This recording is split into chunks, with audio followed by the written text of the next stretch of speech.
Oy, hello! Usapang tutuli po tayo. Napansin ko medyo engaged kayo kapag ganito yung usapan. Tingnan po ninyo itong video na to. Warningan ko lamang po kayo po pwede pong ganyan ang mangyari sa mga tutuli sa tenga ninyo kapag ang cotton buds ay ipinasok ninyo sa loob ng inyong tenga in the hopes na malilinis ito. Kung ang tanong ninyo kung paano maglilinis ng tenga, kung hindi po pwedeng gamitin yung cotton buds, yun pong inyong hinubad na damit, yun lamang pong ipunas ninyo sa labas ng tenga. Dito lamang sa labas na ito. Huwag na pong gumamit ng cotton buds na ipapasok papaloob dahil ipapasok nyo lamang din po papaloob ang inyong tutuli at po pwede ang mag-impact. Doon naman po sa mga nagsasabi na ang tagal na nilang gumagamit ng cotton buds pero hindi naman sila nagkakaroon ng problema, edi well and good po para sa inyo. Pero hindi po isolated case itong ganitong kaso. For the longest time na nakiklinik po ako, napakarami na pong pasyente ang pumupunta sa aming klinika na nakararana sila ng pagkabingi sa paggamit ng cotton buds. Ito pong isang pasyente na to in particular, months na nung gumagamit ng cotton buds araw-araw. Kung di man po cotton buds ay palito ng posporo ang kanyang ginagamit. Meron po talagang mga formers ng cerumen at po pwede pong mag-impact yun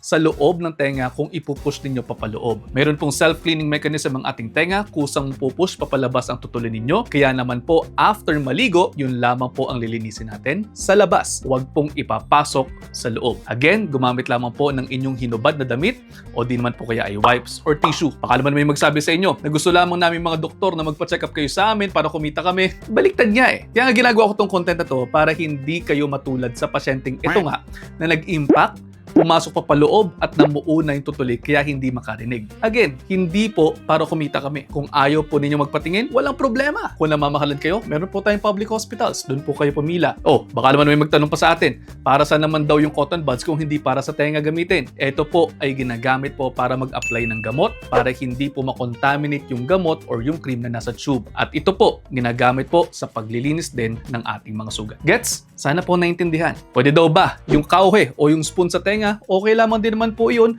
Basta siguraduhin lamang po ninyo na nakikita ninyo ang inyong ginagawa dahil baka po magasgas ang ear canal at baka po mag-infect ito. Ayaw natin nun, mas malala po ang gamutan dyan. Again, sinasabi ko lamang ito dahil ayaw na ayaw kong magkakasakit kayo. Yun lamang po ang goal natin. Sana po malinaw and I'll see you next time.